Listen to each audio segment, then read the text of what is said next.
This bit here. So Arteta says that the disallowed goal versus Liverpool says, I'm sure we'll get an explanation or we'll get a letter. So that's what happened. That's what happened there. And obviously the photos here. So there's Kivior jumping up for a challenge onto Szoboszlai's back. Some will say that's not a foul. Some will say that is a foul. And then there was this, I thought could have been a handball on Havertz. But again, it's close to his shoulder. I'm sure VAR would have looked at that. It could have been off Konaté's arm as well, of course. And then a lot of people are saying that Havertz went into the back of Trent in this position here. So, I don't know, take your pick at whatever it was there.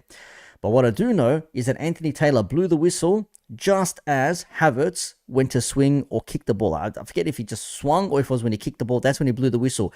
It was at least 2 seconds, 3 maybe, before the ball actually went into the back of the net. So players had already stopped. They heard the whistle, they stopped.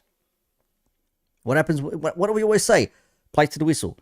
Went to the whistle, stopped. I mean, realistically, the whistle went. Play continued. Could there have been a case to give a yellow card to whoever it was? I forget who went to tap the ball in at the end of the game. I forget who it was, but that would have been a dumb yellow card to give. We say kicking the ball away or kicking the ball when play has stopped. That's a yellow card. That would have been a dumb yellow card to give if that happened. But that's my take on this. I don't know. Is that a foul? I don't know, man. I can see why he gave it, but I mean, shit. If we get kicked in the chest and stomped on and penalties not given for playing basketball in the penalty box, if they're not going to give it for that, I don't know, bro. They're not going to give fouls for that then. I don't know. It's a tough one, bro. It's a tough one. Yeah, we're going to look at that, Fonzie. That's next. That is next. You guys are reading my mind. That is next. So that's that there. I mean, look, shit situation. We've been in them. Arsenal fans have been in them. They're the team at the moment that are copping all the flack. So it's understandable. But look, at the end of the day, that's what it is. You didn't finish with your best 11.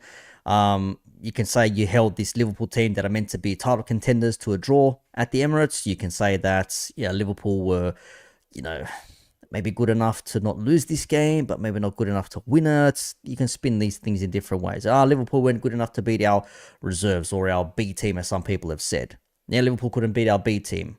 Well, equally, maybe your reserve team is not good enough to beat team that's coming to the Emirates, when a lot of people have said this bench has depth. We got players who can fit in now. I don't know.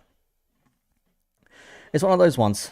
All teams get bad decisions. Yes, Zabby, I agree. Some are worse than others. But to act here and say like only Arsenal get wrong decisions, last year we copped it as well. We copped, didn't get a penalty for a handball, didn't get a penalty for a kick into a chest. We had passive offsides given against us when Man City had their goals given in their favour. We had players sent off that were incorrectly sent off, which was said afterwards, yep, incorrectly sent off, but it is what it is. And it just happens to everybody, man. It's just a shit go. It is an absolute shit go.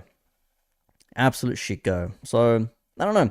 Maybe at the end both managers said, you know what, we don't want to go at it anymore. Just keep the draw, keep the peace, and keep it moving, keep it stepping. Maybe it is what it is. Both managers decided to sit back and maybe not try to get a break on one another. I think we still should have done better, all things considered. So for me, it's like you can say it's a point gained because we were not in a winning position. But for Arsenal, you can say it's a point lost because they were in a winning position. But then again, I also like to think that maybe we should have done more to win the game. Fuck it is what it is, man. I don't know, Kashif. I don't know. That's what I'm saying. He jumped on his back. I think it's because he jumped on his back. I think that's why I jumped on his back and Taylor waited. And I think there was also this incident here against Konaté with the elbow in his face, perhaps. And that's where he finally decided to blow the whistle. I don't know. 6 of one, half a dozen of the other, as they say.